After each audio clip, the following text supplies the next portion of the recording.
샬롬. 오늘도 하나님 말씀 앞에 나오신 여러분 환영합니다. 이렇게 기도하겠습니다. 하나님, 오늘도 우리에게 귀한 하나님의 말씀을 주시니 감사합니다. 주님, 오늘 말씀을 통해서 우리가 하나님의 뜻과 하나님의 방법대로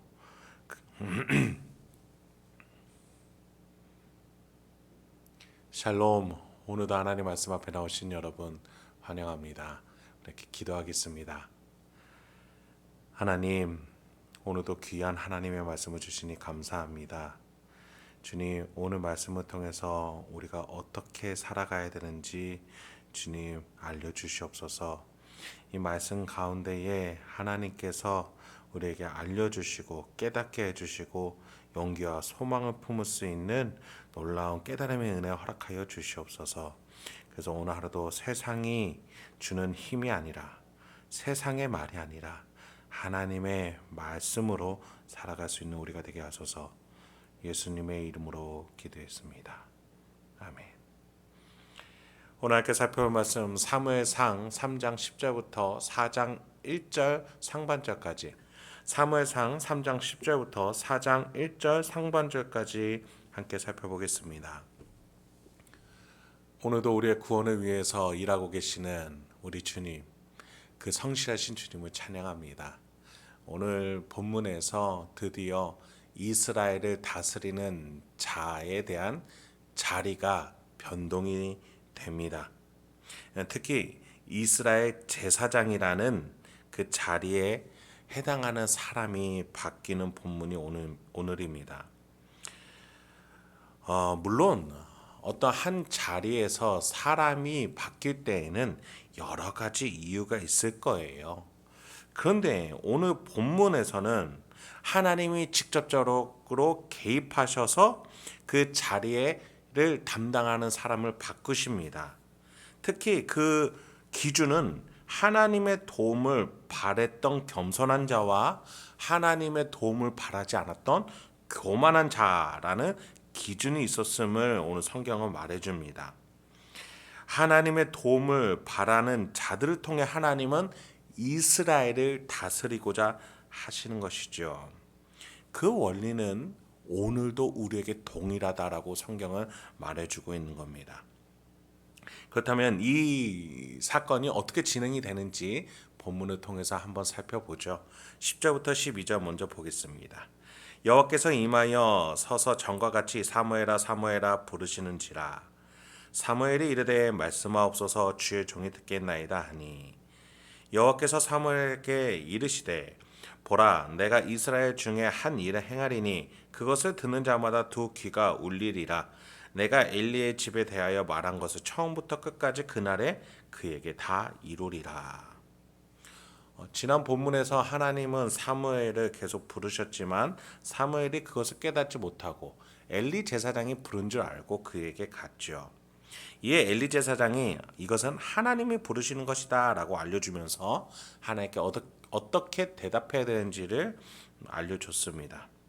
이에 네 번째로 하나님이 사무엘을 부르시니 사무엘이 하나님께 대답을 오늘 본문 속에서 합니다. 그런데 하나님께서는 사무엘과의 첫 만남에서 분명한 영적 원리를 소개해 주세요.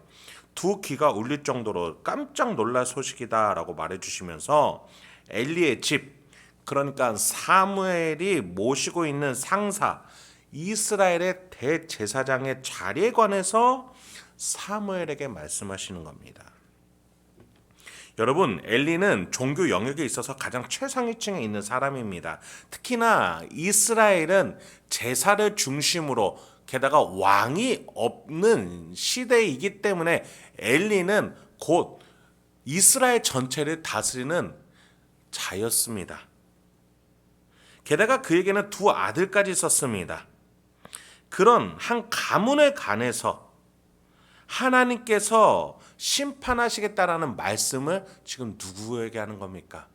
그 하위의 또 다른 제사장 또는 또 다른 사사 어른이 아니라 사무엘에게 하시는 것이죠. 이 말은 무슨 뜻을 의미합니까? 하나님께서 사무엘로 이스라엘을 다스리는 제사장으로 삼으시겠다라는 것을 의미합니다. 엘리는 하나님의 도우심을 구하지 않는 자였습니다. 그것에 대해서 하나님은 사무엘에게 13, 14절에 바로 그 영적 원리에 대해서 말씀해 주십니다. 내가 그의 집을 영원토록 심판하겠다고 그에게 말한 것은 그가 아는 죄악 때문이니 이는 그가 자기의 아들들이 저주를 자청하되 금하지 아니하였음이라.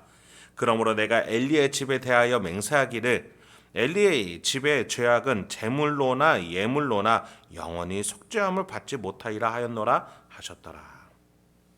하나님은 심판이라는 단어로 시작을 하세요. 무엇을 심판하시고자 합니까? 첫 번째, 그가 아는 죄악. 그래요. 엘리가 이미 알면서도 회개하지 않은 그 죄악에 대해서 심판하시겠다고 합니다. 두 번째는 아들들을 회개시키지 않는 것에 대해서 심판하시겠다고 하십니다. 특히 여기에서 저주를 자청하다. 그러니까 홈리와 비느하스가 자신의 심판을 스스로 끌어들인 것에 대해서 엘리는 알면서도 막지 않았습니다. 그것에 대해서 심판하시겠다고 하시는 것이죠. 여러분, 저주를 자청하다 이 표현이 해석상에 있어서 하나님을 저주하다라고도 말할 수가 있습니다. 이 두 아들은 실제로 제사를 멸시하고 제사를 돕는 여인들을 겁탈했죠. 하나님을 모욕한 것입니다. 어떤 해석이든 간에 두 아들은 하나님의 도움을 구하기보다 하나님을 무시했습니다. 그리고 엘리는 그것을 알면서도 제지하지 않았습니다. 하나님이 심판하고자 하시는 것은 이것이에요. 여러분, 이 두 가지 죄의 공통점은 무엇입니까? 회개할 수 있는데 하나님을 거절하면서 회개치 않은 것이에요.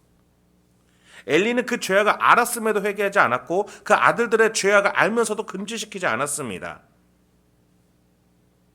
하나님께 돌아올 수 있는 기회들이 있었고 용서받을 수 있었는데 그들은 알면서도 하지 않았다라는 거예요. 하나님이 지금 심판하시는 것은 무엇이에요? 그들이 하나님의 도움을 스스로 거절한 것에 대해서 심판을 하시는 겁니다. 그래서 하나님은 이들이 제물로나 예물로나 속죄함을 받을 수 없다. 이들은 스스로 하나님의 도움을 거절하니 이것을 해결할 방법은 전혀 없다라고 말씀하셨던 것이죠. 여러분, 제가 일전에 말씀드린 바와 같이 우리가 용서받지 못하는 죄에 대해서 예수님은 성령을 모독하는 죄라고 소개하신 것을 말씀드렸습니다. 즉 하나님이 도와주겠다고 하시는데도 그것을 거절한 자에게는 하나님이 그것을 심판하고 단죄하신다는 겁니다. 여러분, 우리 성령 하나님께서 우리 마음 가운데 하나님을 알게 하시고 십자가를 깨닫게 하시고 그래서 그 성부 성자 성령 하나님으로 초대해 주고 계십니다. 그 소그룹으로 하나님은 초대해 주고 계시고 성령 하나님은 그것을 우리 가운데 깨닫게 해주고 계세요. 그런데 우리가 그것을 거절하는 것은 하나님이 단죄하는 심판이시라는 것이죠. 적극적으로는 하나님이 심판하시는 거요, 소극적으로는 우리가 하나님을 거절한 것이다라고 지금 성경은 계속해서 말해주고 있는 거예요. 엘리가 알면서도 회개하지 않는 죄, 그 아들들이 심판받을 것이 명확한데도 엘리는 눈에 보이는 가문을 세우고 다른 이들에게 치탄받는 것을 더 두려워하는 죄로 말미암아 하나님의 도움을 멀리하고 거절했던 겁니다. 여러분, 그런 자들은 결국에는 스스로 자신의 문제를 해결해야 합니다. 그런데 여러분, 어떤 인간이 영혼의 문제와 죄의 문제를 해결할 수 있습니까? 자신의 죄가 이미 자신이 타락해 있는데 누가 그것을 해결할 수 있을까요? 내 마음의 시기와 악독, 그리고 공허와 미움, 비교의식, 피해의식, 우울감, 이런 것들을 우리가 누가 스스로 해결할 수 있습니까? 물론 우리가 잠깐의 자기 개발을 통해서 우리 마음을 순환을 시킬 수 있지만 그 끝에 결국에는 죽음이라는 문제 앞에서 어떤 인간이 죄의 문제를 해결할 수 있단 말입니까? 죄의 삭은 사망입니다. 우리가 죽는 이유는 내 안에 죄 때문입니다. 그렇기 때문에 우리는 누군가의 도움이 필요합니다. 그것이 누구입니까? 죄 없이 이 땅에 오셔서 우리의 죄를 짊어져 주신 예수 그리스도입니다. 예수가 바로 하나님의 도움이에요. 그 도움을 거절하면 결국 우리는 그 어떤 제사나 예물로도 속죄함을 영원히 받을 수가 없는 것입니다. 그렇습니다. 우리는 하나님의 도움, 예수를 기억할 수 있어야 하겠습니다.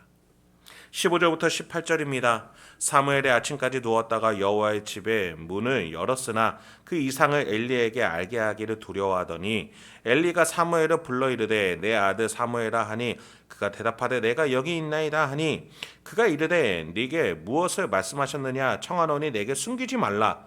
네게 말씀하신 모든 것을 하나라도 숨기면 하나님이 네게 벌을 내리시고 또 내리시기를 원하노라 하는지라. 사무엘이 그것을 그에게 자세히 말하고 조금도 숨기지 아니하니 그가 이르되 이는 여호와이시니 선하신 대로 하실 것이니라 하니라. 하나님이 사무엘을 부르셨던 그 간밤이 지나고 아침이 되었습니다. 사무엘은 하나님께 들은 소식들을 엘리에게 말하기를 두려워합니다. 그러나 엘리 제사장은 그 하나님의 메시지가 무엇인지 말해달라고 말합니다. 사무엘은 엘리 가문의 심판에 대한 이야기니 말하기 두려워했지만 엘리의 요청에 가감없이 그것을 다 말하게 됩니다.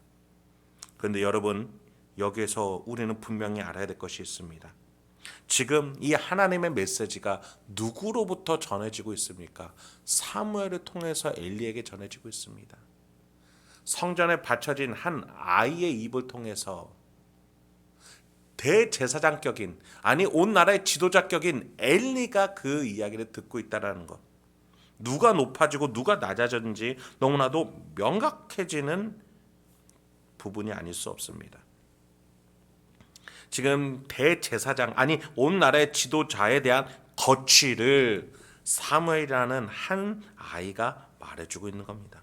물론 사무엘이 몇 살인지는 정확하게 알 수 없지만 사무엘은 한나로부터 바쳐진 한 소년, 젊은이에 밖에 해당하지 않습니다. 그러나 한나를 통해서 사무엘은 하나님의 도움을 구하는 자로 성경은 소개되어 있습니다. 그의 반면에 엘리의 가문은 이스라엘의 최고위층의 높은 자리에 있지만 하나님의 도우심을 거절하다가 여기에서 내려오게 되는 것입니다. 여러분, 이 지점에서 한나의 기도가 생각이 납니다. 사무엘상 2장 6절부터 7절까지 한나가 이렇게 사무엘을 낳고 기도를 했죠. 여호와는 죽이기도 하시고 살리기도 하시며 수월에 내리기도 하시고 거기에서 올리기도 하시는도다. 여호와는 가난하게도 하시고 부하게도 하시며 낮추기도 하시고 높이기도 하시는도다. 여러분, 우리는 지금 이 성경의 메시지 앞에서 우리가 어떠한 삶의 태도를 가져야 될지에 대해서 다시 한번 고민할 수 있어야 하겠습니다. 여러분, 우리 각자 모두는 높아지고자 합니다. 높아지는 것이 잘못된 것은 아니에요.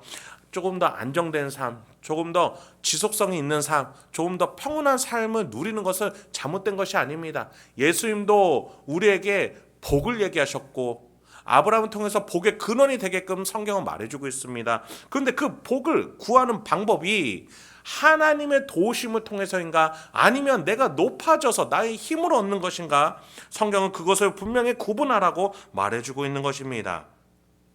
여러분, 우리는 낮아져서 희생해서 섬기면서 내려가다 보니 하나님이 높이시는 그 방법으로 우리가 높아져야겠습니다. 내가 다른 이보다 높아지고 어떤 것을 쟁취함으로써 높아지는 것은 한계가 있습니다. 언젠간 내려오게 됩니다. 그리고 더 교만한 자들, 하나님의 도우심을 거절하며 자신의 능력대로 산 자들에 향해서 이렇게 높아진 자는 반드시 하나님이 내리신다라고까지 성경은 오늘 본문 속에서 말해줬습니다. 그렇습니다. 우리가 높아질 곳은 낮아졌을 때 하나님이 높이시는 그 방법으로, 그 섭리로 높아져야 될 줄 믿습니다. 만약에 그렇게도 하나님이 높이시지 않으신다면 우리의 높아질 영역이 아닙니다. 그때 하나님은 우리에게 그것을 감당할 만한 은혜를 주시고 어디에서 높아져야 되는지 하나님은 알려주실 것입니다. 그래요, 그것이 우리의 십자가고 사명이고 하나님이 주신 다스리는 영역입니다. 마지막 19절부터 4장 3반절까지, 4장 1절 상반절까지 살펴보겠습니다. 사무엘이 자라매 여호와께서 그와 함께 계셔서 그의 말이 하나도 땅에 떨어지지 않게 하시니 단에서부터 브엘사바까지 온 이스라엘이 사무엘은 여호와의 선지자로 세우심을 입은 줄을 알았더라. 여호와께서 실로에서 다시 나타나시되 여호와께서 실로에서 여호와의 말씀으로 사무엘에게 자기를 나타내시리라. 사무엘의 말이 온 이스라엘이 전파되니라. 이스라엘에 전파되니라. 여러분, 하나님께서는 한나의 기도와 같이 사무엘을 올려주셨습니다. 높여주셨습니다. 그런데 그 방법이 무엇이었습니까? 19절에 보니 여호와께서 그와 함께 계셔서 여호와의 도움으로 그가 높아졌다라고 성경은 말해줍니다. 사무엘은 그 하나님의 도움으로 최고의 지도자 반열에 서게 됩니다. 그가 이렇게 높아지는 데 있어서 무시당하거나 세력 다툼으로 갈등도 빚지 않습니다. 단번에 단에서부터 브에세바, 이스라엘의 최북단에서부터 최남단까지 모두가 인정하는 지도자로서 사무엘이 세워지게 되었다라고 본문은 말해줍니다. 이렇게 이스라엘의 최고의 지도자의 자리가 바뀌게 되었습니다. 성경은 분명하게 말합니다. 섬기고 사랑하고 희생하다 보면 하나님이 높여주시는 영역이 있다. 하나님이 허락하신 영역에서 우리는 높아져야 됩니다. 하나님의 방법대로 높아져야 됩니다. 하나님의 힘과 함께 하심으로 높아져야 하겠습니다. 반면에 하나님의 도움을 구하지 않는 자들은 하나님이 낮추신다라는 것을 우리는 분명히 깨달아야겠습니다. 여러분, 이것이 하나님이 이 세상을 다스리는 원리이십니다. 오늘 하루 여러분의 일상 가운데에 섬기고 낮아지고 희생하시면서 사랑하시면서 나아가시기 바랍니다. 하나님이 높여주실 것이고 하나님이 여러분과 함께 하셔서 여러분을 사용하시는 영역이 있을 겁니다. 반면에 나의 욕심과 나의 욕망으로 가득 찬 곳은 어디 있는지 돌아보시기 바랍니다. 그곳에서 회개하시고 하나님께 돌아오시기 바랍니다. 그럴 때 하나님께서 진짜 나를 높이시기 원하시는 곳이 어디신지 하나하나 알려주시면서 여러분 인생이 견고하고 복되고 풍성하게 이끌어 주실 줄 믿습니다. 오늘 하루도 이렇게 하나님과 동행하시는 저와 여러분이 되길 소망합니다. 함께 기도하도록 하겠습니다. 하나님, 오늘도 우리에게 귀한 말씀 주시니 감사합니다. 오늘도 이 말씀을 통해서 우리가 어떠한 삶의 태도를 가지고 살아가야 될지 주여 알려주시옵소서. 우리 성도님들이 처한 각자의 삶의 환경과 배경과 또 그 영역 안에서 하나님의 말씀을 어떻게 살아내고 실현시킬지 지금 용기를 주시고 지혜를 주시옵소서. 그래서 우리 성도님들의 삶 속에서 하나님의 다스림이 나타나고 하나님이 높여주시는 놀라운 역사가 나타날 수 있도록 주여 한 분 한 분을 인도하여 주시옵소서. 예수님의 이름으로 기도했습니다. 아멘.